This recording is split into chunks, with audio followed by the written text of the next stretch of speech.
네, 안녕하십니까. 자, 오늘부터 이제 진도별 모의고사 5회분 푸십니다. 그래서 여러분들이 시간 안에 이렇게 풀어야 되는데 2회까지는 전범이긴 하지만 진도별로 25문항을 이렇게 책 순서대로 출제를 할 거예요. 그리고 나머지 3회, 4회, 5회는 진짜 막 섞어 놓을 겁니다. 그래서 25분 안에 풀려고 노력을 하셔야 됩니다. 실제 이제 25분 안에 풀려고 노력을 하다 보면 자기가 좀 어려운 거 제끼고 쉬운 거 풀고 이런 것도 하나의 스킬 중에 하나잖아요. 우리가 객관식 풀 때 이제 그런 것들을 한번 경험을 해 보시는 겁니다. 그리고 이제 그거 하다 보면 내가 어디 부분이 좀 약하구나, 좀 보완을 하든지 아니면은 진짜 임박에서는 그 부분을 이렇게 제끼는 것도 하나의 결단에 속한다고 보여집니다. 그래서 하여간 시험에 임박해서는 항상 제가 이순신 장군의 12척으로 싸우는 마음가짐으로 이렇게 잘 정비를 하시면 돼요. 지금 뭐 항공모함 만들려고 막 하고 그러면 안 됩니다. 지금은 이제 12척으로 잘해서 최상의 결과를 내려고 그게 실력이에요. 그래서 그렇게 하려고 하는데 전범위를 푸는 취지는 25분 안에 풀려고 노력을 해보는 거다. 그리고 그 과정에서 내가 어디 부분이 어떻게 약한 건지 그런 걸 점검하기 위함이다. 이렇게 기억을 해두시기 바랍니다. 자, 그러면 문제 1번부터 보겠습니다. 이제 공과 사를 잘 구분을 해야 되겠죠. 행정법원으로 갈 건지 우리가 민사법원으로 갈 건지 그거부터 벌써 실익이 있잖아요. 그래서 공법관계, 사법관계 구별에 있어서는 이제 복수 기준으로 나누게 되는데 우리 판례가 여러 가지 기준을 종합을 해서 이게 공법관계인지 사법관계인지를 구별을 합니다. 1번 이제 3번에 보시면은 지방자치단체를 당사자로 하는 계약에 관한 법률이라든가 또 이제 그 쌍둥이 법이 국가를 당사자로 하는 계약에 관한 법률 이런 게 있어요. 거기서 이제 체결되는 계약. 자, 그것들은 전부 다 우리 판례가 사법상의 계약으로 봅니다. 사법상의 계약. 그러니까 이제 사법관계로 본다는 얘기죠. 그래서 이제 3번에 그 법조문의 키워드가 계약에 포커스를 두시면 됩니다. 자꾸 국가나 지방자치단체 비리 꽂히면 안 되고 국가를 당사자로 하는 계약에 관한 법률에서 계약에 포커스가 있으셔야 돼요. 계약은 대등한 관계잖아요. 이제 지방자치단체를 당사자로, 지방자치단체가 당사자다 여기에 비리 꽂히시면 이 공법관계로 갈 확률이 크잖아요. 근데 복수 기준으로 전체 이 법률에서 규율하는 바를 봤더니 전체적으로 대등하더라 이렇게 보고 있습니다. 정답은 3번이 틀렸습니다. 그 다음에 1번에 보면 대표적인 게죠. 국가가 소유하고 있는데 임야 같은 것들은 전혀 공적인 기능을 하지 않습니다. 그래서 이런 것들을 잡종재산이라 그랬는데 오늘날엔 일반재산이라 그래요. 그래서 국가가 소유하고 있는 임야 이런 것들을 빌려주고 팔고 매각하고 빌린 돈 청구하고 이런 것들은 다 사법관계인데 대부료를 미납을 했다. 그래서 이제 징수하는 과정이 보니까 강제징수예요. 자력집행입니다. 그래서 대부료를 강제징수, 대부료의 징수란 말이 나오면은 그거는 공법관계입니다. 근데 그게 아니라 대부료 청구 뭐 이런 것들은 다 사법관계예요. 그러니까 대부에 그냥 대부자만 나오면 다 사법관계다 이렇게 생각하시면 안 되고 대부 혹은 매각 혹은 대부료 청구 이런 것들은 사법관계고 대부료에 대해서 강제징수 이런 말이 나오면은 공법관계로 보셔야 됩니다. 그 다음에 2번이 독특한 건데요. 지방자치단체장이 국가가 요구한 건축협의를 거부를 해버렸어요. 그러면 이제 이 갑이 국민이 아니라 국가가 청구한 것을 지방자치단체장이 거부를 한 거죠. 그러니까 예를 들어서 국가가 여기 관악구에 무슨 이제 공용시설을 하나 지으려고 그게 이제 건축법상의 허가권자가 기초 지방자치단체장이니까 그 관악구청장한테 예를 들어서 건축 허가해달라 이런 것들 이제 협의를 요청을 했는데 그걸 거절을 해버린 거죠. 이것도 처분으로 받습니다. 그러니까 당사자가 꼭 국민일 필요는 없어요. 그래서 2번 잘 체크를 해두시고 그 다음에 4번 국가가 당사자가 되는 공사 도급계약 공사 도급 계약이 이제 포커스를 맞추면 요거는 이제 계약으로 갈 수가 있는데, 입찰 참가 자격 제한 조치, 이건 이제 대표적인 거죠. 이거는 행정청이 행한 것은요 처분으로 받고, 그 다음에 예를 들어서 공기업 이런 데서 한 것은 이제 처분으로 안 받는데, 4번 같은 경우에는 국가가 당사자가 되는 것으로 봐서 요거는 처분에 해당한다. 이건 맞는 지문입니다.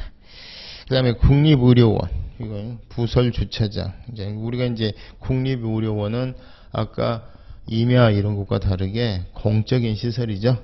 공적인 시설인데 그 안에도 이제 공적 시설 우리가 행정재산 그러죠.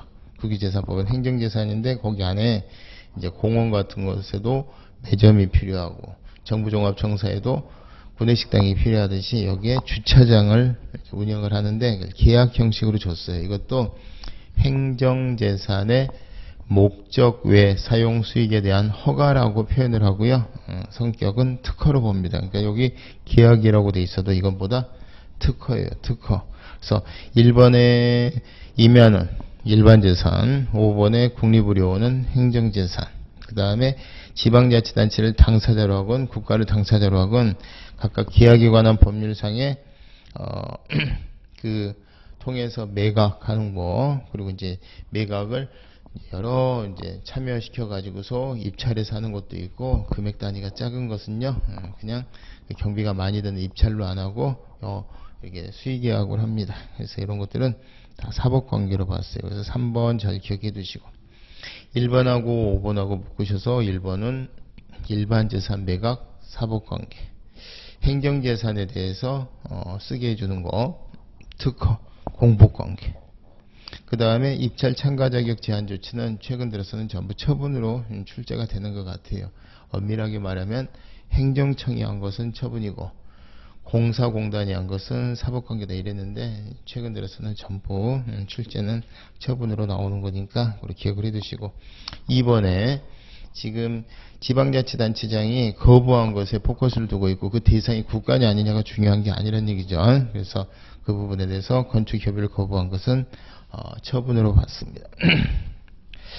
자, 그 다음에 2번 행정법관계. 행정법관계, 행정법이 공법이니까 공법관계죠. 육군 3사관 학교의 구성원인 사관생도 특별권력관계입니다. 특별권력관계도 법률 유보원칙 당연히 적용되고요. 법률 우위원칙 당연히 적용됩니다. 다만 그 법률 유보원칙이 적용되는 과정에서 그 법률이 일반 권력관계보다 훨씬 많은 그런 특수한 법률이 있다는 거죠. 그런 거지 법률 유보원칙이 적용되지 않는다, 그렇지 않습니다. 이제 옛날에 그랬었죠. 옛날에 재량형이나 특별권력관계나 통칭이는 법치주의 예외다 이랬었는데, 특별권력관계하고 재량행위는 다 법치주의 대상으로 편입이 됐고요. 통칭이도 이제 부득불 그건 이제 법치주의 예외로 인정을 하지만 자꾸 통칭이 영역이 갈수록 좁아 들어가고 있다. 국민의 기본권과 밀접한 관련성이 있으면 심지어 통칭이라 하더라도 다 심사를 하죠. 법치주의 대상으로 보고 있습니다. 1번 틀렸고, 2번 지방자치단체가 원래 이제 우리가 헌법에는 초등학교까지는 의무교육으로 되어 있고요. 법률에 따라 법률로 또 이제 정하도록 되어 있는데, 법률에서 중학교까지가 의무교육으로 되어 있어요. 그런데 이제 초등학교는 다 국공립으로 이제 인정이 되는데, 중학교가 사립중학교에 이제 의무교육의 주체성을 위탁을 한 거예요. 위탁을 한 부분에 대해서 위탁을 받은 사립중학교에 재학 중인 학생의 관계, 국가가 설립한 학교가 국립학교죠. 그 다음에 공공단체가 설립한 게 공립인데, 국공립학교의 학생의 재학관계는 이제 특별권력관계로 볼 수가 있는데, 사립중학교에 재학 중인 학생의 재학관계가 이거 뭐 특별권력관계처럼 무슨 이런 공포국상의 계약에 따른 법률관계로 볼 거냐, 이런 부분이에요. 그래서 이런 부분에 대해서는 사립중학교에 재학 중인 학생의 재학관계 이런 거, 국공립학교의 초등학교, 중학교까지입니다. 이런 부분에 대해서는 재학관계는 우리 판례가 사법관계로 봤어요. 그리고 국공립학교건 사립학교건 상관없이 다 사법관계로 봤습니다. 그리고 이제 여기서 주의하셔야 될 게 서울대학교 학생, 서울대학교하고 서울대학교 학생의 재학관계, 요거는 특별권력관계로 봐요. 그러니까 그거는 조금 구별해서 기억을 해두시고, 의무교육의 대상인 초등학교, 중학교에 대해서는 사법관계로 봤다. 심지어 국공립학교에 다니는 학생들이나 사립학교에 다니는 학생들이나 다 상관이 없다, 이렇게 보고 있습니다. 그 다음 3번, 그래서 2번 틀렸습니다. 3번, 불이익한 행정처분의 상대방은 개인적 이익을 침해당한 것으로 되게 보기가 쉽죠. 그렇죠. 그래서 원고 적격이 쉽사리 인정이 됩니다. 그런데 이제 수익적 처분의 상대방은 대부분 불이익 처분과 다르게 이게 인정되기가 좀 어려운데, 이때도 상대적으로 불이익 처분에 비해서 인정되기가 어렵다는 거지. 예를 들어서 내가 이제 50만원 보조금 지급 결정의 대상자인데 30만원 지급 결정만 해주더라. 그러면 그거 고마워야 하는 건 아니잖아요. 그래서 그 부분에 대해서 또 50만원 받을 권리를 침해한 거니까 이것도 가능할 수는 있습니다. 그런데 우리가 제가 항상 그랬죠. 유재석이가 강호동보다는 약하지만 초등학생보다는 세다 그랬잖아요. 그러니까 비교 대상이 침익적인 행위는 보통 원고적격 인정하기가 쉽고, 수익적 행위는 원고적격 인정하기가 좀 어렵다. 그럼 그 말 자체는 맞아요. 그런데 수익적 행정행위는 그래서 항상 원고적격이 없다. 그건 틀린 말이죠. 방금 말씀드린 것처럼 50 받을 권리가 있는데 30만 인정해주면 그거는 50 받을 권리를 침해하는 의미인 거예요. 30이라도 주니까 고맙다, 이게 아니잖아요. 그죠? 3번 틀렸고, 공무원 연금 수급권, 이런 것들이 이제 사회적 기본권에서 입각한 복지 영역입니다. 복지 영역은 항상 이게 수반이 돼요. 돈이. 그러다 보면 우리나라가 이제 돈이 막 펑펑 쏟아져 나오면 좋겠죠. 근데 그렇지 않다 보니까 어때요? 항상 한정된 재원으로 복지를 베풀려다 보면은 순서를 정해야 돼요. 그 순서를 뭐로 정하느냐? 헌법에는 인간다운 생활 권리가 딱 명시가 되어 있지만, 그 인간다운 생활할 권리의 주어가 국민이란 말이에요. 그러니까 모든 국민이 인간다운 생활할 권리를 주장을 하면은 국가가 그 의무를 이행을 해야 되는데 돈이 없잖아요. 그래서 법률로 구체화하도록 되어 있습니다. 사회적 기본권은. 그래서 예를 들어서 국회의원들이 이번에 이 한정된 재원으로 일단 70세 이상의 노인들에 대해서만 배려를 하자, 뭐 이렇게 나가는 거예요. 그럼 이제 70세 이상의 노인들은 이제 연금 같은 거 받을 권리가 구체화되고, 또 이제 나라가 잘 살면 68세, 65세 이렇게 내려가는 거죠.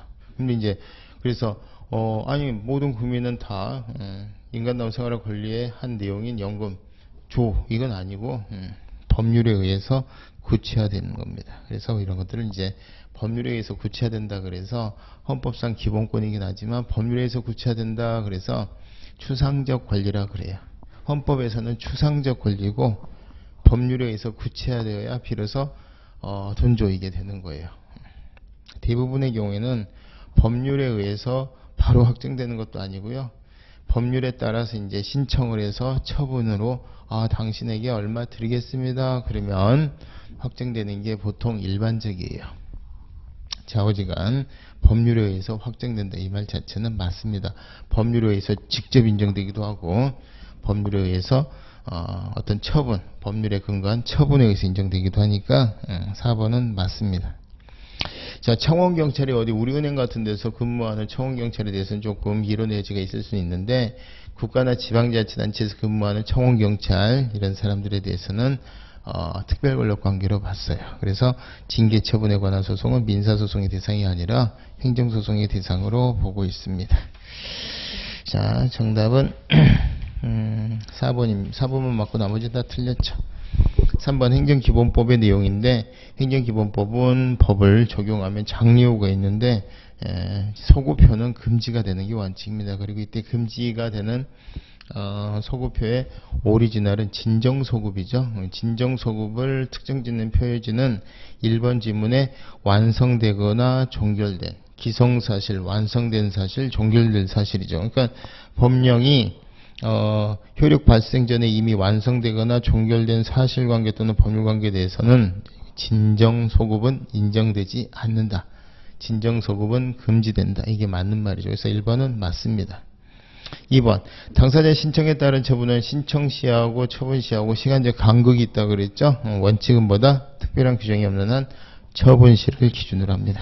그래서 2번도 특별한 사정이 있는 경우를 제외하고는 처분 당시에 법령에 따른다. 맞죠? 행정기본법이나 행정절차법에서 틀리시면 안 돼요.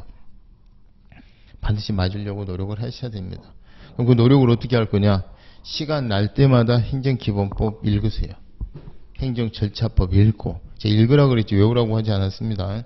계속 1조부터 뭐 오늘 시간 나는데 7조까지 읽었다. 표시해 놓고 다음 또 8조부터 또 읽고 계속 반복해서. 짝꿍 이름 배우듯이 계속 불러주다 보면 정리가 돼요.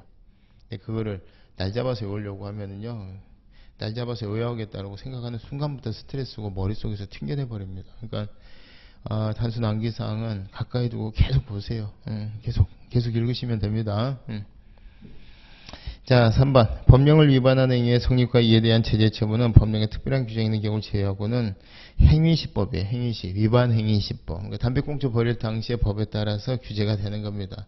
그래서 법령을 위반한 행위 당시 법령에 따른다. 맞고요. 다만 행위시법에 따라서 이제 제재를 하려고 봤더니 법이 유리하게 바뀌었어. 그러면은 유리한 법을 적용시켜주죠. 그 유리한 법이 4번에 보니까 위반한 행위 후에 법령의 변경에 의해서 행위에 대한 제재 처분의 기준이 가벼워졌다. 유리해졌죠. 그러면은 신법을 적용을 합니다. 변경된 법령을 적용을 해요. 그래서 4번 맞고 5번 법령을 위반한 행위 후 법령의 변경에 의해서 그 행위가 법령을 위반한 행위에 해당하지 아니하는 행위가 됐다. 담배꽁초 버려도 되는 것으로 바뀌었다는 얘기죠. 그러니까 4번 지문은 5만원 딱지가 지금 3만원 딱지로 가볍게 바뀌었다는 거, 유리하게 바뀌었다는 거고, 5번은 담배꽁초 버려도 괜찮다는 걸로 바뀌었다는 거니까 제일 유리하게 바뀐 거잖아요. 역시 마찬가지로 변경된 법령을 적용을 합니다. 아시겠죠? 그러니까 행위시법을 기준으로 한다. 신청시와 처분시에 간극이 있을 때는 처분시를 기준으로 한다. 다만 위반한 행위 당시의 법에 따라서 규제를 하고 위반한 행위 시 이후에 법이 유리하게 변경되면 유리하게 바뀌었건 이제 아예 위반한 행위 자체가 위반한 행위가 안 되게 바뀌었건 신법을 적용한다. 변경된 법령을 적용한다. 그리고 위반한 행위 시법 이전에 이미 완성된 사실에 대해서는 진정소급은 원칙이 허용이 안 됩니다. 다만 국민에게 기쁨을 주거나 오히려 소급하는 게 좋아. 혹은 기쁨도 슬프지도 않거나 혹은 침익적이라 하더라도 두한이형 공소시효 사건이라든가 친일재산 환수 이 정도면 진정소급도 허용이 된다 그랬죠. 그것까지 기억해 두시면 됩니다. 자, 정답은 5번이고요. 행정기본법 14조를 문제화해 놓은 기출문제니까 이제 뭐 구급 문제예요. 그러니까 여러분들이 잘 점검을 해두세요. 4번 신고에 관한 설명을 옳지 않은 것은 수리를 요하는 신고에서 수리는 처분이죠. 그 다음에 수리를 요하지 않는 신고에서 수리나 수리 거부는 처분이 아닌데 건축 신고나 건축 착공 신고는 처분으로 봤다는 거 꼭 기억을 해두시고, 그 다음에 이제 영업자 지위 승계 신고 이게 수리가 되면은요 종전 영업자 그죠? 양도인은 허가권을 잃습니다. 종전 영업자는 허가권을 잃고요. 양수인은 새로운 허가권자가 되죠. 그러면 종전 영업자에게는 이 수리가 침익적인 의미가 돼요. 그래서 사전통 의견 그러니까 이유 제시만 해서는 안 되고 사전 통지와 의견 제출 기회 부여까지 꼭 해야 됩니다. 그래서 2번은 그런 뜻이에요. 행정절차법 소정에 행정절차를 실시해야 된다는 얘기는 종전 영업자에 대해서는 불이익 처분이기 때문에 사전 통지나 의견 제출 기회 부여해야 된다는 뜻이에요. 3번의 자기완결적 신고가 수리를 요하지 않는 신고죠. 그래서 요건 형식적 요건 갖추면은 이제 접수, 제출, 도달만 되면 효과가 생깁니다. 근데 타법상의 요건도 충족해야 된다. 그럼 타법상의 요건이 충족되지 않으면 이게 접수, 제출, 도달되더라도 제대로 된 신고라고는 볼 수가 없다는 뜻입니다. 그래서 3번도 맞습니다. 4번은요, 판례를 이제 지문한 건데, 옛날에 그 성함을 까먹었네. 뜸 놓는 분인데요. 뜸 치료.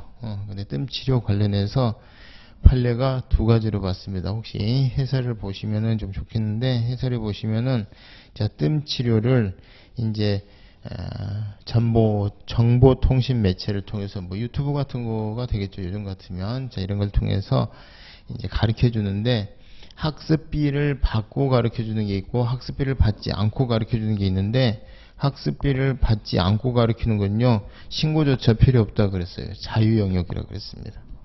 근데 이제 학습비를 어느 정도 받고 가르쳐 주는 부분은 수리를 요하지 않는 신고다, 이렇게 우리가 이해를 합니다. 왜냐하면 판례가 형식적 요건만 갖추면 그때부터 효력이 생기는 거라는 표현을 쓰고 있기 때문에 그래요. 그래서 그 관련 판례 안에 보시면은 학습비를 받지 않고 원격 평생교육을 실시하고자 하는 경우에는 아무 신고도 없이 자유롭게 할 수 있고, 학습비를 받고 실시하는 경우에는 신고는 해야 되는데, 이 신고가 쭉 보니까 맨 밑에 실체적 사유를 들어 신고의 수리를 거부할 수 없다, 이렇게 돼 있죠. 그래서 수리를 요하지 않는 신고고, 형식적 요건 갖춰서 접수되면 바로 효력이 생기는 거다, 이렇게 이해를 하는 것이 다수설입니다. 그래서 4번에 보시면은 학습비를 받는 걸로 나오죠. 그러니까 원격 평생교육을 불특정 다수인에게 학습비를 받고 실시하는 인터넷 침뜸 학습센터. 자, 신고를 했습니다. 자, 그러면 형식적 요건을 모두 갖췄다면 실체적 사유를 들어서 거부해서는 안 된다는 거죠. 그죠? 사실은 이제 접수가 되면 끝이에요. 그리고 이 거부는 의미가 없습니다. 자, 그래서 4번은 틀렸습니다. 형식적 요건을 갖췄더라도 실체적 사유를 들어서 거부할 수 있다, 이렇게 돼 있으니까 틀렸죠. 5번 독특한 그 사례예요. 그러니까 독특한 판례니까 한번 2차에 눈도장 한번 찍는다, 이렇게 한번 기억을 해주시고요. 5번 신고에 대해서 행정청이 보완을 요구했다. 이 보완을 요구하는 건요, 하명이 아닙니다. 그러니까 보완을 꼭 해야 되는 의무가 생기는 건 아니고요. 만약에 보완을 안 하면 일정 불이익이 생깁니다. 왜? 신고서를 접수를 안 해주죠. 그래서 반려돼서 돌아갑니다. 행정절차법 40조 3항의 내용이고요. 정답은 4번입니다. 자, 그 다음에 5번. 행정규칙에 관한 설명을 옳지 않은 것은 일반적으로 시행령, 그건 뭐예요? 대통령령이죠. 시행령이 헌법이나 법률, 상위 규범에 어긋난대요. 자, 그러면은 이제 각급 법원에서 얘를 죽이죠. 근데 개별효만 있습니다. 그런데 좌우지간 대법원에 가서 최종적으로 확정이 돼서 대통령령이 헌법이나 법률에 위반돼 위헌 위법이라는 이유로 이제 적용이 거부가 될 수가 있어요. 그런데 대법원 판결이 선고되지 않은 상태다. 그럼 아직 확정이 안 된 상태인데 이 시행령이 있겠죠. 시행령이 있는 상태에는 시행령이 헌법이나 법률에 위반된다는 것 자체가 명백하다고는 볼 수가 없다는 거예요. 그러면 그 상태에서 만약에 시행령에 근거해서 처분이 나갔다. 그럼 어떻게 될까요?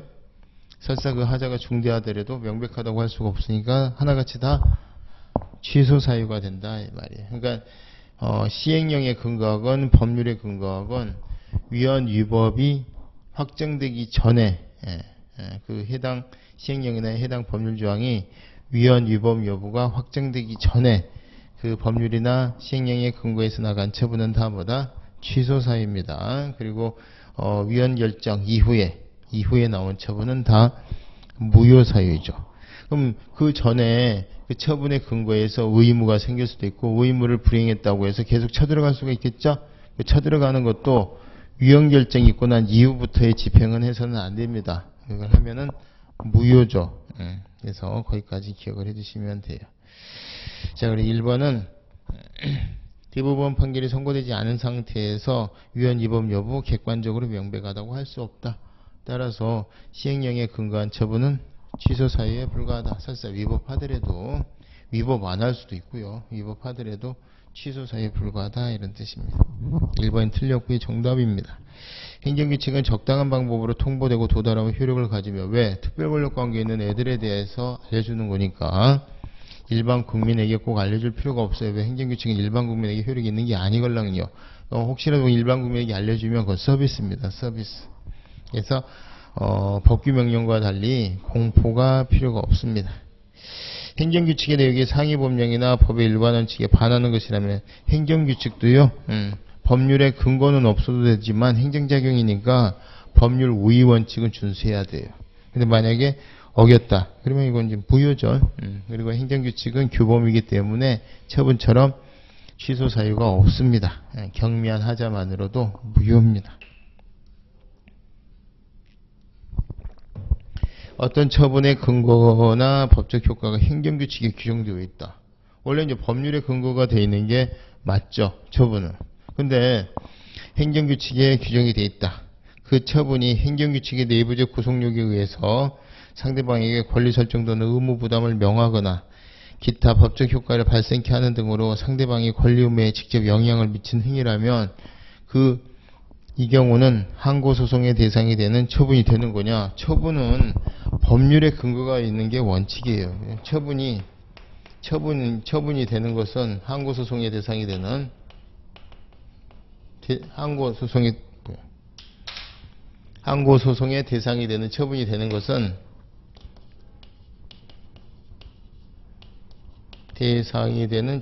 것은 이 처분이 국민에 대해서 권력적으로 다가오냐 안 다가오냐 그걸로 보는 거지, 이게 법률에 근거가 있느냐 없느냐가 중요한 게 아니에요. 요거는 처분성은 소송 요건 중에 대상적 격이에요. 대상적 격. 아시겠죠?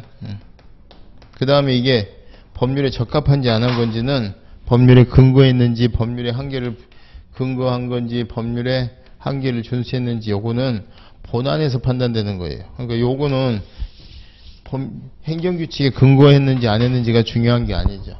그러니까 설사 행정규칙에 규정되어 있다 하더라도 처분이면 처분인 거예요.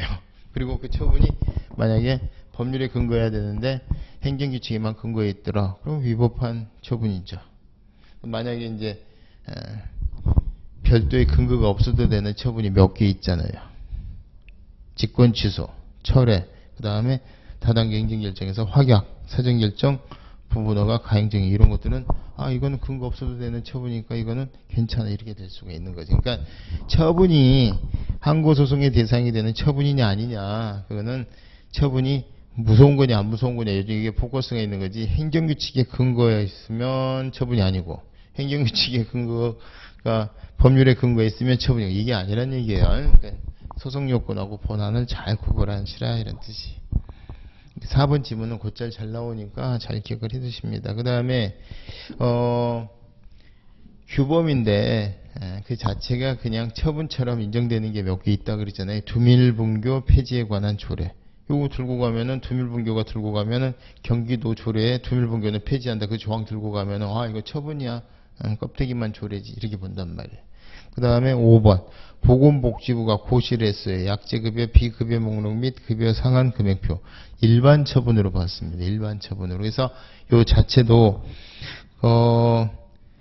법률관계를 직접 규율하는 성격을 가지고 있어서 처분으로 봤다는 거. 그러니까 두밀분교 폐지에 관한 조례, 그 다음에 보건복지부 고시로서 약제급여 비급여 목록 및 급여 상한 금액표, 요거 두 가지는 꼭 기억을 해두십니다.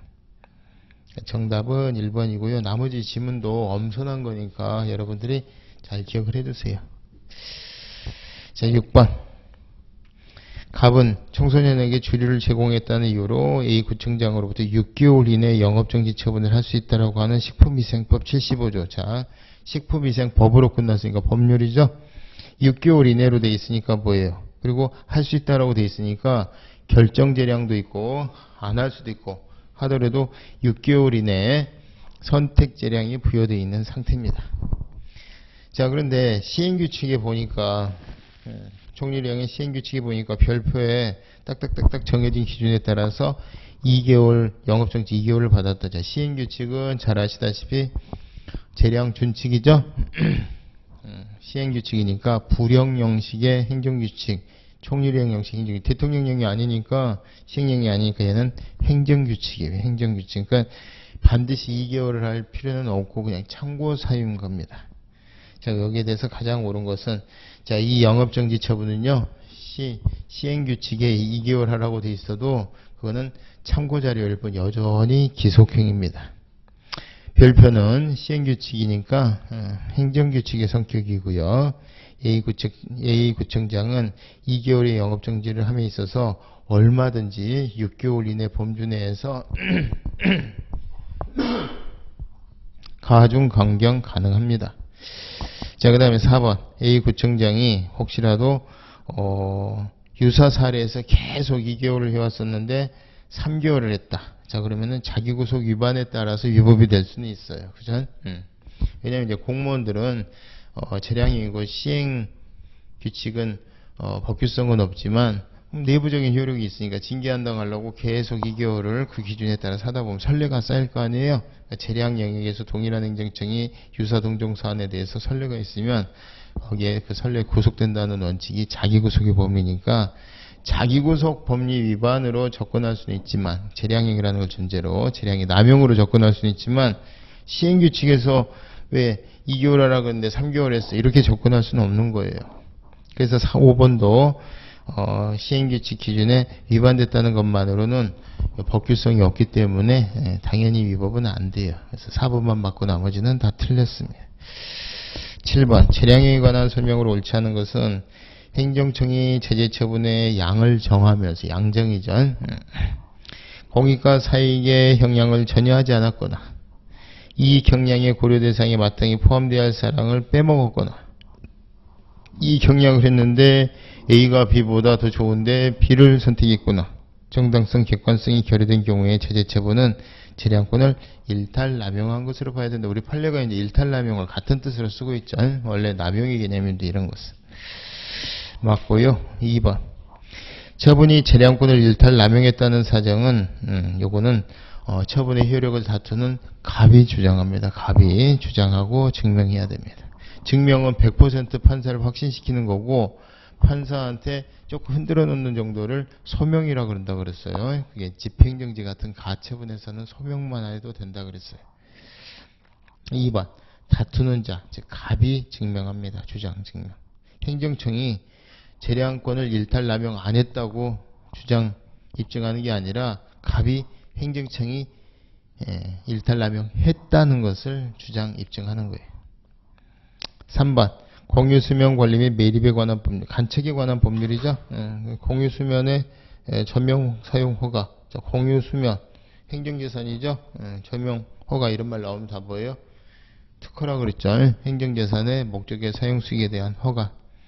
그래서 공유수면 이용권이라는 독점적 권리를 설정해주는 처분. 자, 권리를 설정해준다. 줄이면 뭐예요? 설권행위죠. 설권행위. 특허입니다. 특허. 재량행위로서 특허에 속한다. 3번 맞고요. 4번 주택법의 옛날 이름 주택건설촉진법의 주택건설사업계획 승인은 상대방에게 수익적 행정처분이므로 대부분의 경우에 재량행위로 볼 여지가 있죠. 전체 취지 종합해보면. 근데 법문헌상 불명확할 때 그 얘기지 법문헌상 꼭 이거 이렇게 해 이렇게 일의적으로 규정되어 있다. 아무리 수익적 처분이라 하더라도 이럴 때는 꼭 이런 수익적 처분을 해야 되고, 그거는 기속행위죠. 그죠? 그래서 처분의 요건에 관하여 이리적으로 규정되어 있다. 그 요건을 갖추면 이렇게 꼭 해야 된다라고 이리적으로 규정되어 있다면 그건 기속행위고, 처분의 요건에 관하여 이리적으로 규정되어 있지 않다면 대부분의 수익적 처분은 재량행위로 봐도 무방하다 이런 판례예요. 그래서 판례 이리적으로 규정되어 있지 않다 하면 이런 말이 들어가야 되겠죠. 그래서 4번이 틀렸습니다. 4번 해설 보면은 이리적으로 규정되어 있지 아니한 이상 이렇게 돼 있죠. 이리적으로 규정되어 있으면 빼박이고 이리적으로 규정이 안 돼 있다면 수익적 처분은 되게 재량으로 보자 이런 뜻입니다. 5번 행정청이 법규를 위반한 자에게 법이 6개월의 영업정지 처분을 할 수 있다 라고 규정되어 있음에도 영업허가를 취소를 했다. 그럼 가이드라인 벗어난 거죠. 그러니까 성문법상의 한계, 법규상의 한계, 외적 한계를 벗어난 거니까 일탈이고 일탈의 동의어가 6월이죠. 그리고 이제 내재적인 한계, 행정법의 일반은 즉 조리를 위반한 거를 남용이라고 해서 이제 엄밀하게 구별이 되는데 우리 판례는 일탈 남용을 막 섞어서 쓰죠. 근데 5번처럼 대놓고 물어보면 학자들이 물어보는 거니까 개념에 대해서 물어보는 거니까 명확하게 구별해서 답을 찾아주실 수 있어야 됩니다. 정답은 4번에 이리적으로 규정되어 있다면 재량행위로 볼 수가 없습니다. 8번. 행정의 효력에 관한 설명으로 옳지 않은 것은 행정처분이 아무리 위법하다. 위법 동그라미 치고요. 위법이 두 종류가 있네요. 무효사유하고 취소사유 있는데 당연 무효인 사유가 있는 경우를 제외하면 취소사유겠죠. 취소사유는 공정력이 있기 때문에 처분청, 직권 취소를 할 수 있는 처분청, 쟁송 취소를 할 수 있는 행정심판위원회와 행정소송, 행정법원 요 세 군데 빼고서는 나머지는 취소를 못하고 유효성을 전제로 일체를 해야 되는데 이걸 뭐라 그런다? 공정력이라고 그랬고 이 공정력이 국민이 아닌 제3의 기관이다. 그러면 오늘날 구속요건적 효력이다. 이렇게 부르고 있어요. 그러니까 1번은 맞죠. 위법에서 당연무효인 경우 빼면 취소사유. 취소사유는 공정력. 공정력은 함부로 부정하지 못하는 효과. 공정력입니다. 그리고 이 공정력은요. 유효성이 추정되는 것이지 적법성이 추정되는 것은 아니에요. 그래서 위법은 하더라도 유효한 걸로 일단 봐주는 거기 때문에 유효성이 추정되는 거지 적법성이 추정되는 것은 아니어서 만약에 적법성이 추정되면요. 그 처분이 위법하다고 취소하러 간 경우에 무죄로 추정되면 검사가 다 입증해야 되잖아요. 마찬가지로 적법성이 추정되면 입증 책임을 다 원고가 지게 됩니다. 그렇지는 않다는 거예요. 그래서 적법성 추정이 아니라 유효성 추정이기 때문에 입증 책임, 증명 책임하고는 아무 상관이 없다라는 게 통설 판례예요. 입증 책임 무관설 그러죠. 그래서 이번에 보니까 공정력의 근거를 적법성 추정으로 보아 행정행위 적법성은 피고인 행정청이 아니라 원고가 싹 다 입증해야 된다. 극소수설이 한때 있었는데 이렇게 주장하는 통설 판례는 적법성의 추정이 아니라 유효성 추정이어서 입증 책임하고는 아무 상관이 없고 따라서 각각 분배가 되는데 특히 재량행위 같은 경우에 일탈남용의 부분은 원고 측이 입증한다. 이게 아까 주장 입증해야 된다. 그게 통설 판례예요. 나머지 법률에 근거가 있다든가 주체 형식 절차 내용 다 갖췄다는 부분은 행정청이 입증해야 되고 자, 그거 다 입증이 끝났는데 근데 너무하잖아요. 선례와 다르잖아요. 이거는 갑이 입증한다 이런 뜻이에요. 그래서 입증 책임이 어느 정도 분배가 되어 있습니다. 다만 우리 판례에 의하면은 무효 확인 소송에서는 원고가 싹 다 입증해야 된다 그러죠. 무효 확인 소송은 공정력이 없습니다. 무효 확인 소송에서 뭐 공정력이 적법성 추정해서 이런 말 하면 안 돼요. 특히나 여러분들 2차 논술 쓸 때 그런 말 쓰면은 골로 갑니다. 무효인 행정행위는 공정력이 없다는 거. 하지만 무효 확인 소송에서는 입증 책임을 판례가 원고에게 싹 다 부담시키고 있습니다. 원고 부책설 그래요. 원고가 책임을 싹 다 부담한다는 뜻입니다. 3번 정답은 2번 나왔고요. 민사소송에서 당연무효 여부가 선결문제로 됐다. 어느 행정처분의 당연무효 여부가 선결문제가 됐다. 보니까 선결문제로 봤는데 당연무효더라 이런 뜻을 이렇게 표현합니다. 그러면 당연무효인 경우에는 취소 사유가 아니어서 중대명백한 하자 때문에 공정력이 없어요. 그러면은 누구나 심리 판단할 수가 있습니다. 주장할 수도 있고 그래서 이를 판단하여 당연 무효임을 전제로 판결할 수 있고 왜 무효니까 공정력이 없으니까 반드시 행정소송 절차에 의해서 취소나 무효 확인을 받아야 하는 것은 아니다. 그렇습니다. 그러니까 무효라면 이거를 3번의 표현이 어느 행정처분의 당연 무효 여부가 선결문제로 됐다면 이게 선결문제로 들여다봤더니 당연 무효더라 이 표현을 이렇게 쓰고 있어요. 주의하셔야 됩니다. 민사법원 판사도 당연 무효라는 전제하에 부당이득 돌려줘라 이런 판결을 할 수도 있고 그렇습니다. 4번 어떤 법률에 의하여 행정청으로부터 시정명령을 받은 자가 이를 위반을 했다. 그러면 이제 실효성 확보 수단으로 행정벌이 나올 수가 있겠죠. 근데 행정벌이 나오려면 시정명령 자체가 적법한 시정명령에 의해서 생긴 의무를 위반해야 돼요. 그죠? 그래서 그 형사법원에서 시정명령 불응죄로 처벌하려고 봤더니 시정명령이 적법인가 위법인가가 선결문제가 되죠. 근데 봤더니 취소사유야. 취소사유라 하더라도 이거는 유효성 여부가 문제되는 게 아니라 면허 같은 경우에 무면허 운전죄 이런 걸로 처벌할 때는 유효성 여부가 문제가 되는데 이거는 위법하기만 하면 되잖아요. 적법하기만 하면 되잖아. 그래서 적법 위법 여부만 따지는데 취소사유도 적법이라는 판단할 수가 있습니다. 마치 민사소송에서 국가배상과 같이. 그래서 형사소송에서는 땡땡땡 명령 불응죄, 땡땡땡 명령이 적법이냐 위법이냐, 국가배상에서 그 처분이 위법이냐 적법이냐만 문제가 되지 유효 여부가 문제가 안 돼요. 그래서 이런 거는 다 공정력하고 상관없이 위법하다는 판단할 수 있습니다. 만약 취소 사유라면. 근데 취소 사유인데 유효성 여부가 문제되는 거. 민사소송에서는 부당이득 반환 청구 소송, 형사소송에서는 무면허 운전죄, 무면허 수입죄 그래요. 그래서 4번 같은 경우에는 시정명령이 적법한 것이어야 되는데 보니까 취소 사유 들어 위법한 거잖아요. 무효 사유와 더불어서. 그래서 시정명령 불응죄가 안 됩니다. 비슷한 걸로 공무집행 방해죄 있죠? 공무집행 방해.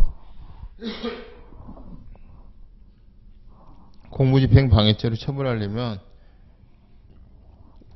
공무집행이 적법해야 됩니다. 그러니까 만약에 불법 체포에 반항을 했다, 저항을 했다, 그럼 공무집행 방해가 아니에요. 그럼 정당방해지.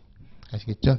그러니까 공무집행 방해죄로 처벌하려고 봤더니 공무집행이 적법이냐 위법이냐 들여다보듯이 시정명령 불응죄로 처벌하려고 봤더니 시정명령이 적법이냐 위법이냐 이게 성질 문제가 되고, 그 시정명령이 만약 취소 사유다 그럼 공정력 상관없이 취소 사유는 무효 사유와 더불어서 위법이니까 위법한 시정명령이 불응한 거 죄가 안 된다 이런 뜻이. 5번 구속력. 그러니까 이렇게 되죠. 행정행위가 적법이다, 위법이다. 위법은 무효 사유가 있고 중대명백에 따라서 취소 사유가 있죠. 그러면은 요건 뭐예요?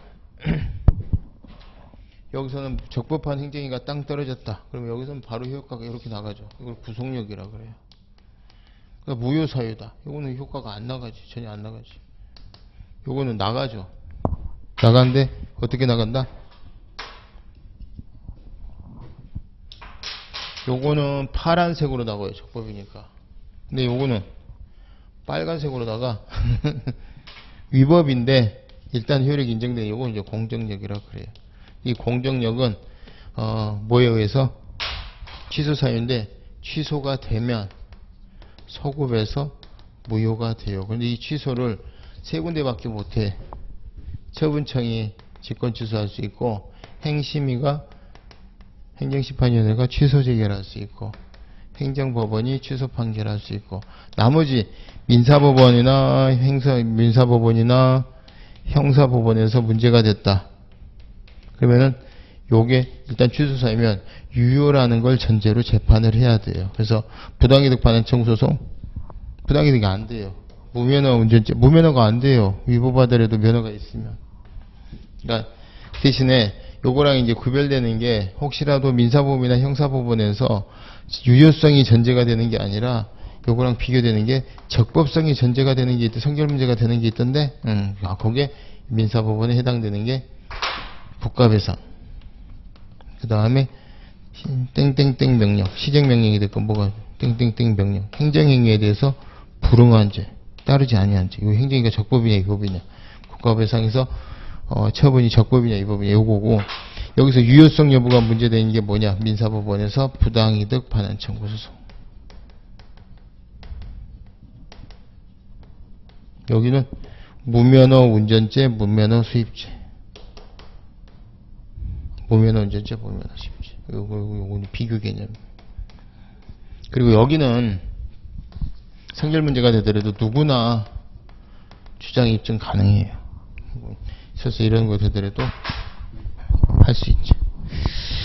자, 그래서 5번의 구속력은 뭐다? 행정위가 적법 요건을 구별. 요건 말하는 거예요. 제대로 된 권리 의무 관계가 나오죠. 준법률행위적 행위적 행정행위의 경우 법령이 정하는 바에 따라, 법률행위적 행정행위의 경우에는 행정청 행위자의 의도에 따라 일정한 법적 효과, 법적 효과가 권리 의무예요. 권리 의무. 실제 법상의 효력이다. 구속력에 대한 정확한 표현입니다. 자, 그래서 정답은 2번이고요. 9번 행정행위 하자에 관한 설명으로 옳지 않은 것은, 국세에 대해서 증액경쟁 처분이 있었다. 그러니까 100만 원이었다가 200으로 바뀌었다. 그러면은 200으로 흡수가 돼서 제소기간 같은 거는 200부터 증액경쟁 처분부터 새롭게 계산한다 그랬죠. 감액경쟁은 100이었다 50으로 바뀌었다. 100에서부터 이미 제소기간이 계산이 돼요. 그래서 감액경쟁은 깎인 원처분이다 이렇게 봐요. 근데 경정처분은 새로운 경정으로 보죠. 그 표현이 경정처분에 흡수된다. 제소기간은 경정처분을 기준으로 안 날로부터 90일, 있은 날로부터 1년이 다시 계산된다. 감액경정은 원처분 기준으로 90일, 1년이 계산된다. 기억을 해두시고. 행정처분의 권한을 내부 위임받았다. 내부 위임은 법률에 근거해서 위임이 있는 게 아니에요. 그냥 우리끼리인데 네가 좀 해줄래 이거잖아요. 그러니까 근데 그러면은 이 내부 위임받은 기관이 위임을 한 기관 이름으로 경기도지사가 수원시장한테 내부 위임을 하면 수원시장이 다 일처리한 다음에 실제 처분을 할 때는 경기도지사인 것처럼 처분을 해야 되는데 이거 미쳐가지고 지름을 해버렸죠. 그러면은 수원시장은 경기도지사로서의 권한이 없어요. 그걸 할 권한이. 그러면 권한 없이 한 거니까 무효죠. 그럼 이 무효인 처분을 받은 갑은 소송을 할 거예요. 이때 소송을 할 때 무효 확인 소송을 제기하는데 피고를 누구로 할 거냐? 지금 수원시장이 했잖아요. 권한도 없는 애가 지 이름으로. 그러니까 피고는 수원시장이 되는 거예요. 마찬가지로 이 내부위임과 비슷한 게 대리도 마찬가지예요. 위임과 다르게 대리도 권한이 넘어오지가 않아요. 그래서 실은 경기도지사를 대리해서 제가 대신할 뿐입니다 하고 경기도지사 대리 수원시장 이렇게 표현하고 해야 되는데 얘가 또 미쳐가지고 수원시장하고 해버렸네. 그러면 아까 내부위임하고 똑같은 상황이 생겨요. 이때 갑은 수원시장을 피고로 무효 확인 소송을 제기하게 됩니다. 그래서 여러분들이 2번 같은 경우에 내부위임 받은 기관이 자신의 이름으로 한 처분은 무효고요. 이때 소송의 피고는 누가 된다? 네, 내부 수임청이죠. 내부 수임청. 자, 그 다음에 무효 선언을 취소소송 형식으로 주장을 한다. 형식은 취소소송 형식인데 이제 자꾸 무효라는 것을 욕을 하고 실제 법원에서 취소 판결해 주면서 실은 무효이기도 해 하고 무효까지 선언해 줍니다. 자, 그러면 이게 무효임이 확인되는 것은 재판이 끝날 때고 소송을 제기하는 입구에서는 취소소송 형식으로 제기를 하니까 일단 입구에서 취소소송 형식으로 제기한 이상 무효확인소송에서는 필요가 없더라도 제소기간 준수해야 되고 혹시라도 필요적 전치사항이면 필요적 전치해야 된다죠. 그래서 취소소송의 요건을 갖춰야 된다. 맞습니다. 못 갖추면 각하됩니다. 과세처분 이후 조세부가 처분의 근거가 되었던 법률의 규정에 대해서 위헌결정이 떨어졌다. 위헌결정 전에 과세처분이 있었죠? 취소사유. 위헌결정 이후에 과세처분, 위헌결정된 법률의 근거한 처분, 무효사유. 그렇습니다. 그래서 명백하지가 않다 그랬죠? 그래서 조세 채권의 집행. 그러니까 이제 취소사유니까 위헌결정 전에 과세처분에 의해서 의무가 생겨요. 의무를 불이행을 했다. 이제 쳐들어오는데 위헌결정이 있고 난 이후로는 집행을 할 수가 없어요. 만약 하면 다 뭐다? 무효예요. 그래서 조세채권의 집행을 위한 체납처분, 위헌결정 이후는 할 수도 없고 만약 하면 다 무효인데 유효라고 해놨죠. 그러니까 틀렸죠. 틀렸습니다. 그 다음에 5번 무효인 행정행위는 외과는 그나마 있는 거예요. 근데 이보다 더 심한 건 부존재 불성립이죠. 외관조차 갖추지 못한 것. 자, 이게 무효인 행정행위와 부존재 행정행위의 차이점입니다. 정답은 4번입니다. 10번 행정계획에 관한 설명으로 옳지 않은 것은 1번 개인의 자유와 권리에 직접 영향을 미치는 계획 가로로 묶고 구속적 행정계획입니다. 구속적 행정계획은 VA로 보죠. 그래서 법률에 근거 있어야 되고 한계 준수해야 됩니다. 광범위한 형성의 자유가 있죠. 그렇지만 국민에게 효력이 있기 때문에 고시 등으로 알려져야 되고요. 알려져야 효력이 생깁니다. 1번 틀렸습니다. 근데 이제 국민의 권리에 영향이 없는 거는 뭐 굳이 알릴 필요도 없죠. 자, 그 다음에 2번 도시계획법상 지금 국토계획 및 이용관한 법률로 바뀌었는데 도시계획안에 공고, 공람, 절차의 하자가 있다. 행정계획에 절차의 하자가 있다. 도시계획 절차는 절차상의 하자가 독립된 위법사유라고 그랬잖아요. 위법합니다. 대신에 이제 절차만 시정하고 계속 진행할 수 있다는 점에서 절차상의 하자는 좀 한계가 있죠. 자, 국토이용계획 변경 신청을 거부했다. 원래 처분에 대해서 약속을 해줬다. 그럼 그 처분에 대한 약속은요, 계획 변경에 대한 약속으로는 벌 수가 없어요. 이게 원칙인데 그 처분에 대한 약속을 지키려다 보니까 계획이 변경이 안 되면 그 약속에 있었던 처분을 해줄 수가 없는 상황이야. 그러면 그 처분에 대한 약속은 결국 어떻게 되는 거냐? 계획을 변경해서 처분을 해줘야 될 걸로 보여지는 거죠. 그러니까 그러면은 처분에 대해서 약속을 했었던 행정청은 계획 변경 의무가 있고, 따라서 갑은 그 처분에 대해서 약속했었던 처분에 대해서 계획 변경을 거절하는 것이 약속했었던 신청을 처분을 거부하는 것과 진배가 없게 될 경우에는 그때는 계획 변경 신청권이 생겨요. 아시겠죠? 그래서 여기서 키워드는 뭐다? 계획 변경, 국토 이용 계획 변경 신청을 거부한다. 계획을 변경을 거부하는 건데,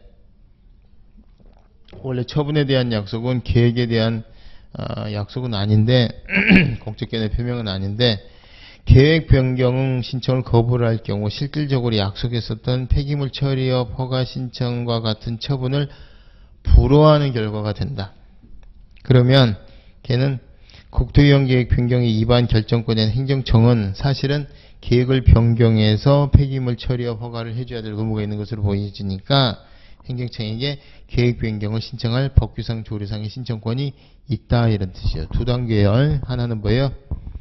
원래 처분에 대한 약속, 공적견해 표명은 계획 변경에 대한 공적견해 표명은 아니다가 원칙인데, 예외적으로 처분을 대한 약속을 지키려다 보니까 계획을 안 바꿔주면 처분에 대한 약속을 못 지키는 상황이더라. 그때는 계획 변경해 줘야 될 의무가 있으니까 상대방은 계획 변경을 신청할 권리가 있다, 이런 뜻이에요. 법령상 조례상의 신청권이 되게 두 가지. 그래서 3번의 키워드는 처분을 불허하는 결과가 될 때, 이런 것들이에요. 계획을 거부하면 처분을 거부하는 결과가 될 때, 그러니까 예를 들어서 폐기물 처리업 허가 거기다가 공장 지어서 해라 그랬는데 알고 봤더니 그 일대가 건물을 지을 수 없는 땅이다, 이 말이에요. 그럼 계획이 변경이 안 되면 아이고 뭐 건물을 공중정원처럼 띄워서 지을 수는 없잖아요. 그때는 계획을 변경해 줘야 된다, 이런 뜻입니다. 5번 행정기관 내부 지침에 그치는 행정계획 가로로 묶으시면 비구속적 행정계획입니다. 1번이랑 사뭇 다르죠? 그러니까 국민하고는 상관이 없다 그래서 대법원이 이거는 처분도 아니야 그래서 재판을 안 해준 거예요. 소송 요건으로 대상제격 못 갖췄다 그래서. 얘는 억울하니까 혹시라도 헌법 소원으로 가본 거지. 헌법재판소에. 헌법재판소에서도 똑같이 공권력의 행사 또는 불행사, 공권력이 행정행위잖아요. 그러니까 권력적인 의미가 없다 그래서 내부적인 효력만 있으니까 국민에 대해서 권력물을 안 건드리니까 공권력이 아니다 그래서 이제 까야 돼. 헌법재판소도 같이 각하를 해야 되는데 헌법재판소 보니까 대법원이 비구속적 행정계획이라고 재판을 안 해주는데 내가 볼 때는 좀 권력성이 좀 있는데 그러면 헌법소원 해준다, 이 말이에요. 그 헌법재판소가 공권력으로 본 취지는 뭐냐? 여기서부터입니다. 국민의 기본권에 직접 영향을 미치고 법령의 뒷받침에 의하여 그대로 실시될 것이 틀림없을 것으로 예상되는 때 가로로 묶으면 앞에 행정기관의 내부 지침에 그치는 행정계획은 대법원이 그렇게 봤다는 뜻이고 국민의 기본권에 직접 영향을 끼치고 법령의 뒷받침에 의하여 그대로 실시될 것이 틀림없을 것으로 예상되었다는 얘기는 헌재가 보니까 요거는 좀 국민 건드리는데 권리에 영향이 있는데, 이런 뜻이에요. 공권력으로 본다는 얘기예요. 공권력 행사로. 그래서 헌법 소원의 대상이 될 수도 있다는 거. 그러니까 대법원과 헌재 입장이 서로 다른 경우죠. 그래서 이게 시험에 잘 나옵니다. 줄여서 비구속적 행정계획도 헌법 소원의 대상이 된 바 있다. 이것도 이렇게 해서도 나오기도 하고 그래요. 잘 기억해 두시고 5번. 자, 우리가 원래 계획을 변경해 달라고 요구할 수는 없는데 예외가 벌써 하나 나왔죠. 약속했었던 처분에 대한 약속을 지키려다 보니까 계획이 변경돼야만 하는 경우. 아까 3번이었죠? 두 번째. 계획을 내 구매에 맞게끔 내 땅을 뭐 상업지구로 지정해 달라. 요거는 안 되지만 또 농업지구로 된 거 상업지구로 바꿔 달라. 이건 안 되지만 예를 들어서 단체장이 도시계획을 안 짜요. 그럼 내가 땅이 뭐 상업지구가 아니어도 좋으니 달라고 요런 권리는 있어요. 무화자재랑 행사청구권처럼 이거를 이반권이라고 합니다. 이반권. 계획을 좀 세워주세요 하는 거. 그래서 요거는 주민이면 다 인정이 되는 거예요. 그래서 법령상 신청권이 있습니다. 5번 도시계획 구역 내에 토지 등을 소유하고 있는 주민이라면 주민이죠. 도시계획시설 변경 이반권자 이게 단체장이에요. 단체장에게 도시계획을 세워주세요. 내 땅이 좋은 지구로 지정이 안 돼도 좋으니 이제 무화자재랑 행사청구가 비슷하게 좀 가슴 아픈 권리는 있다 이런 뜻이에요. 그래서 법규상 조례상의 신청권이 있다 이건 맞습니다. 그러니까 이반권이 있고요. 그 다음에 계획 변경을 거부하는 것이 실질적으로 처분을 거부하는 결과가 될 때 그때 계획 변경해 달라고 요구할 수 있는 권리 있습니다. 두 가지 잘 기억을 해 두십니다. 자, 그 다음에 11번 공법상 계약에 해당하는 거 이거 외우는 수밖에 없습니다. 2번에 보니까 중소기업 정보화 지원 사업에 따른 지원금 출연 막 BK21 막 이런 거죠. 대학에 지원해 주듯이 중소기업에게 돈을 지원을 해주는데 이때 이제 중소기업 청장이 중소기업하고 체결하는 협약 이제 전체적인 내용을 복수 기준으로 봤더니 공법상 계약이더라 하는 거예요. 외우는 수밖에 없습니다. 판례를 다 읽어보거나 재판 과정을 보면 우리가 이해가 될 텐데 그걸 다 생략하고 그냥 물어보기만 하니까. 1번 지방자치단체가 사인과 체결한 쓰레기 회수하고 이런 거 있잖아요. 그 골판지 같은 거. 자원회수 시설 위탁 운영 협약 사법상 계약으로 봤고요. 그 다음에 3번을 틀리시면 안 돼. 공익사업을 위한 토지 등의 취득 보상에 관한 법률에서 이제 협의해보고 안 되면 이제 수용위원회에 가서 수용재결로 가게 되는데 협의가 됐다. 판례가 다 사법상 계약으로 보죠. 그 다음에 5번 전화가입 계약. 이건 뭐 공사공단이긴 하지만 다 사법상 계약으로 마치 인터넷 LG에서 하는 것처럼 사법상 계약으로 봤고 4번이 지방자치단체 관할구역 내에 있는 각급 학교에서 학교 회계 직원으로 근무하는 것을 내용으로 하는 근로계약. 근로계약이 사법상 계약의 종류잖아요. 원래 이제 민법에서는 여러분들 뭐 고용계약으로 되어 있는데 특별법인 근로기준법에서 근로계약이라는 표현을 씁니다.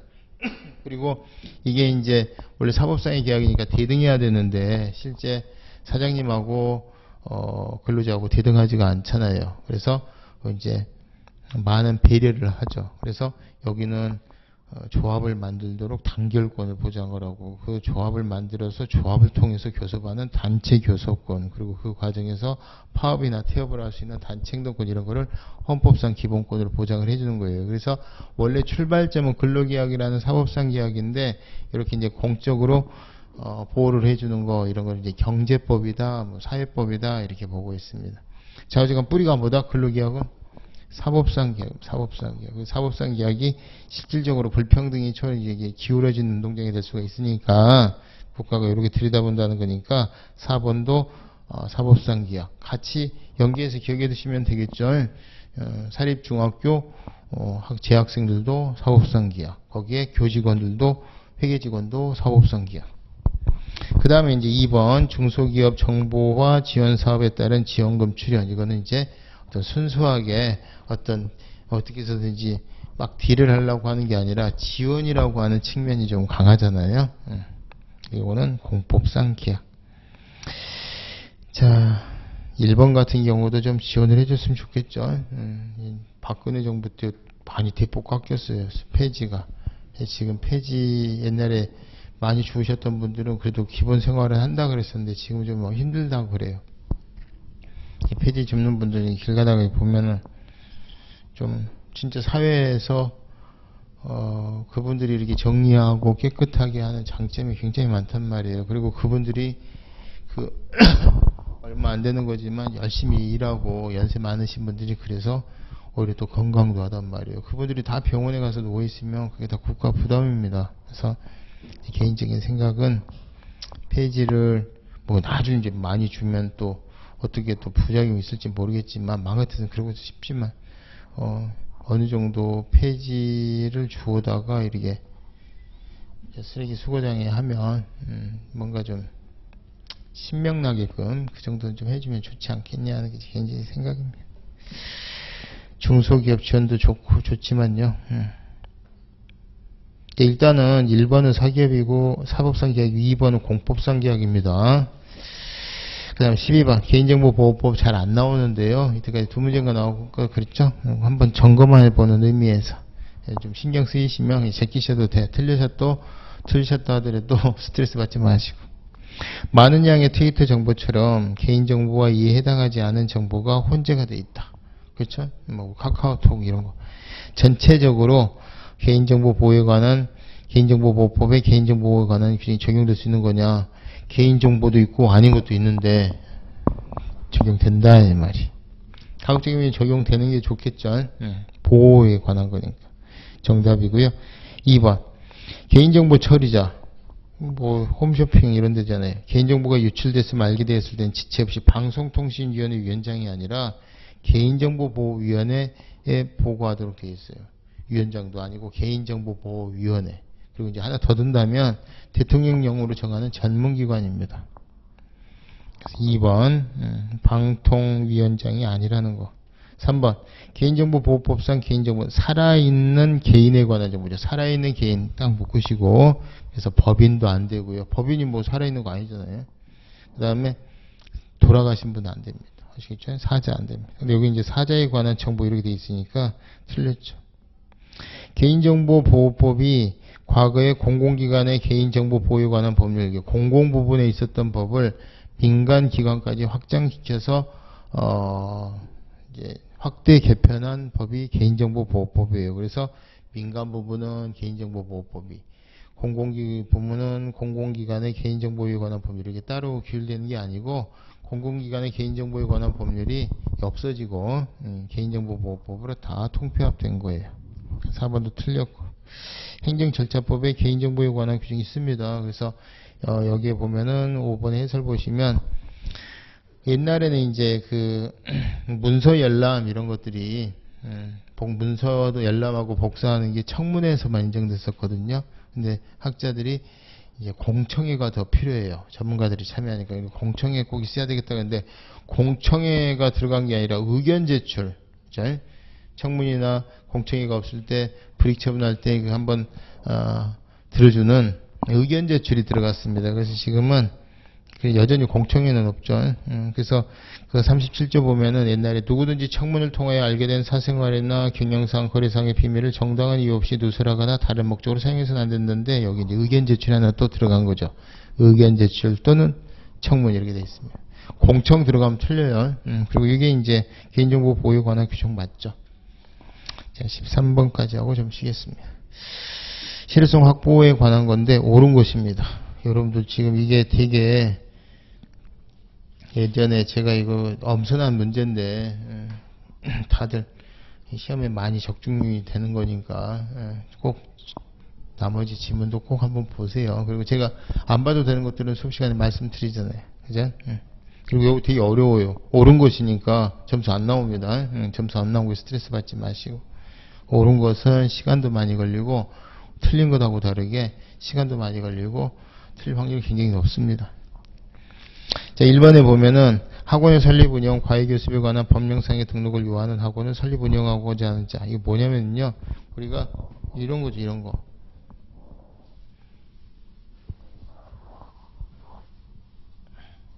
보세요. 구청에서 건물 철거 명령을 날렸습니다. 행정행위죠.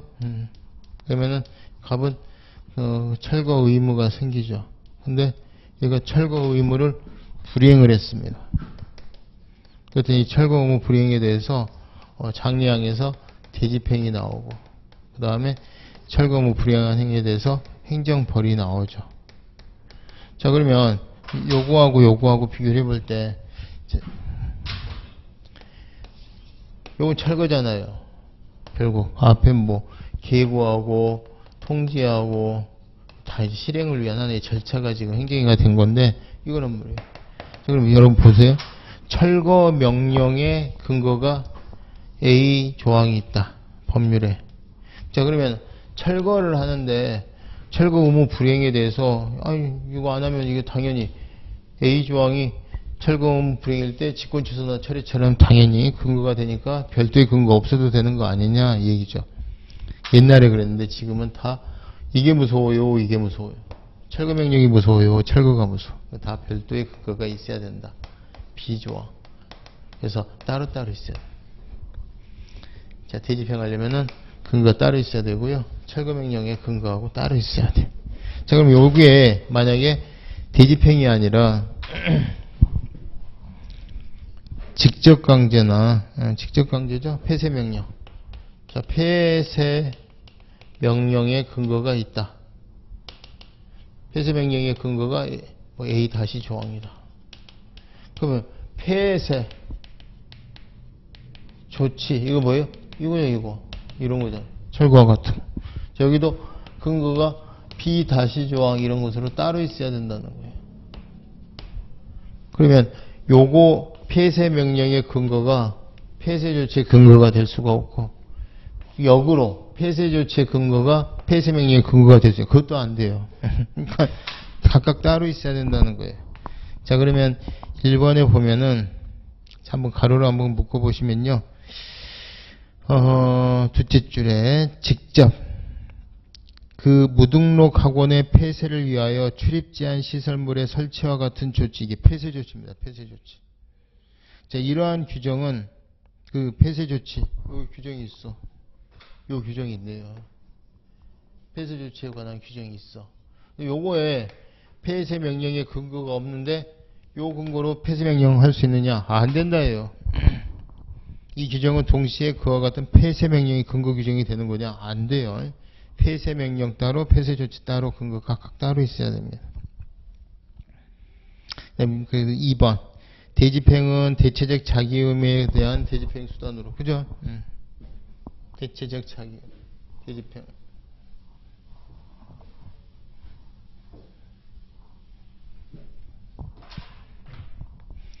대체적 자기 의무. 불이행에 대해서는 대집행. 그 다음에 비대체적 자기 의무. 혹은 부자기 의무. 불이행에 대해서는 옛날에 이행강제금. 집행벌이라고도 하죠.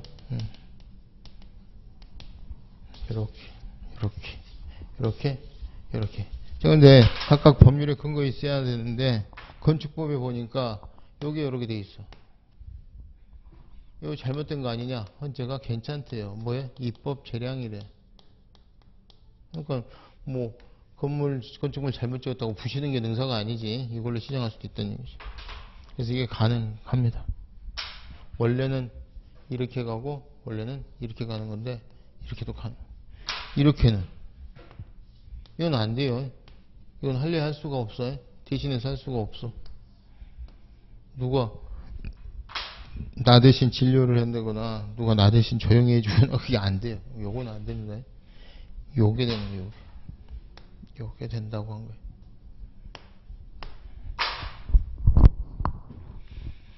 자, 그래서 대집행은 대체적 자기 의무에 대한 강제집행, 이행강제금은 부자기 의무나 비대체적 자기 의무에 대한 강제집행 수단으로 이해되어 왔는데, 오늘날 이행강제금에 대해서 일반법은 없고 이제 일반 규정이 이제 행정기본법에 있는데, 건축법 같은 데 보니까 대체적 자기 의무 위반에서 규정이 있는데 괜찮다 이런 뜻이 부과할 수 있습니다.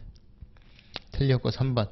대집행 계고 처분에서 정한 의무이행 기간이 이행의 종기인 날짜에 계고서를 수령했고 행정청이 대집행 영장으로서 대집행 시기를 늦췄다 하여도 대집행의 적법 절차에 위배한 것이냐? 맞습니다. 이거. 예를 들어서 계고, 통지, 계고를 5월 3일까지 하세요. 5월 1일까지 철거해라. 그래서 안 하니까 5월 3일까지 존말할 때 철거해라. 근데 이 계고서가 5월 3일까지 철거해라 하는 계고서가 5월 3일 날 도달했어요. 그럼 이 계고는 잘못된 거지. 여기서 충분히 5월 5일까지 또 쳐들어가는 시간 줬는데 이거하고 상관없이 이건 안 돼요. 5월 3일까지 다시 한번 철거하라고 하는 계고를 5월 3일 날 줬다. 그럼 안 되는 거예요. 그래서 계고처분에서 정한 의무이행 기간에 이행 종기 날짜에 계고서를 수령했다. 이거 위법입니다. 아무리 그 후속 조치로서 배려를 하더라도 안 돼요. 주의하셔야 될 게 요거랑 다른 판례가 있어. 비슷한 판례가 해설해 보시면 뭐가 있어요? 요거랑 요게 같이 들어가요. 요게 지금 5월 3일까지 하라는 게 5월 3일날 도달되는 이거 위법인데 이게 아니라 요거랑 같이 한 장의 문서에다 이렇게 한 게 있어. 건물 철거 명령하면서 의무 불이행을 전제로 계고서까지 같이 요거는 충분하게 시간적 여유가 확보되면 괜찮다고 한 게 있습니다. 그래서 여러분 그 해설의 3번에 보면은 계고서라는 명칭의 한 장의 문서로 자진 철거를 명함과 동시에 소정의 기간에 자진 철거를 안 할 때는 대집행할 뜻을 미리 계고했다 하더라도 각각의 요건이 충족된 것으로 보여진다. 이렇게는 괜찮은데 요 두 개에서 여기서 시간적 여유 주더라도 요건 아니다. 이런 거 비교 좀 기억을 해두시고. 3번은 정답. 한국자산공사가 그래 다시 공매하자. 맘 먹었어. 재공매 결정은 내부적인 의사결정. 마음 먹은 거. 마음 먹은 것만 가지고서는 상대방의 효과가 안 생기죠. 근데 뭐 환급금 지급 결정, 재공매 결정 뭐 이런 것들인데 이거는 행정위가 아니에요. 아직 권리금에 영향이 안 나왔어. 근데 마음 먹자마자 효과가 나오는 거 자다가 벌떡 일어나도 기억하실 게 뭐가 있다고 그랬지? 세무조사 결정. 세무조사 결정은 그 자체로서 의미가 있고, 자, 이 결정이란 말이 들어간 건 그럼 다 내부적인 세무조사 결정 빼고 다 내부적인 거냐? 아니에요. 뭐 보조금 지급 결정, 연금 지급 결정, 돈 준다는 결정은 외부적으로 당신의 연금은 얼마입니다라고 정해주는 거니까 그거는 빼고 그냥 맘먹었어 이런 결정들이 있다면 환급금 지급 결정이라든가 뭐 여기서 보이신 것처럼 재공매 결정 이런 것들은 처분이 아닙니다. 그다음에 공매 통지는 우리가 이제 여기가 이렇게 되죠. 독촉, 관계증수는 압류. 매각이 공매예요. 매각을 공매라고 합니다. 다 행정이죠. 그 다음 청산. 청산은 정산, 충당 뭐 이렇게 표현을 합니다. 자, 그런데 요 매각의 요 사이에 요 다 행정이란 말이에요. 하자 승계되는. 근데 여기 사이에 뭐가 하나 낀다? 공매 통지가 하나 꼈다 이 말이에요. 공매 통지가 끼고 그 다음에 공매를 해. 요게 이제 처음에 서비스였다가 그렇죠? 내부적 의사결정이었다가 지금은 요 공매 절차적 요건이 돼서 차이점은 어떻게 돼요? 옛날에는 공매 통지를 안 해도 상관이 없었어. 근데 지금은 안 하면 절차적 요건이 돼. 얘가 위법이 돼요. 여기까지. 하지만 이 자체로는 아직 여기까지 요 3단계까지로는 안 왔어요. 처분은 아니야. 처분이라고 되어 있으니까 틀렸지. 공매 통지도 아직 처분 아니고 공매 절차적 요건에 불과하고 재공매 결정, 내부적인 의사결정에 불과해서 아직 행정처분 아니고. 5번 행정상 강제집행이 법률에 규정되어 있다. 자, 강제집행. 행정상 강제집행 가로로 묶으시고요. 자력집행. 권리자가 법원의 힘을 안 빌리고 직접 쳐들어오는 거예요. 민사상의 강제집행 가로로 묶으시고 원고가 피고를 상대로 이겼을 때 판결에 의해서 법원이 실현시켜주는 겁니다. 타력집행. 자, 그러면 자력집행이 인정되면 그럼에도 불구하고 나는 법원의 힘으로 그냥 해결하겠다. 안 됩니다. 호환성이 없어. 자력집행이 인정되면 법원의 민사상의 강제집행 안 되고요. 그거를 나는 이 자력집행의 어떤 그런 인센티브를 버리고 그냥 원고 대한민국에서 가겠다. 안 됩니다. 다 틀렸고요. 정답은 3번만 맞고 3번과 비교되는 판례는 철거명령하고 계고처분 한 장의 문서로 하는 것은 괜찮은데 요게 정기까지 5월 3일까지인데 5월 3일날 도달한 계고는 대집행 일정 통지에서 충분히 기간을 확보하더라도 안 된다는 거 여기까지 기억을 해두시고 좀 쉬셨다가 14번부터 또 보도록 하겠습니다.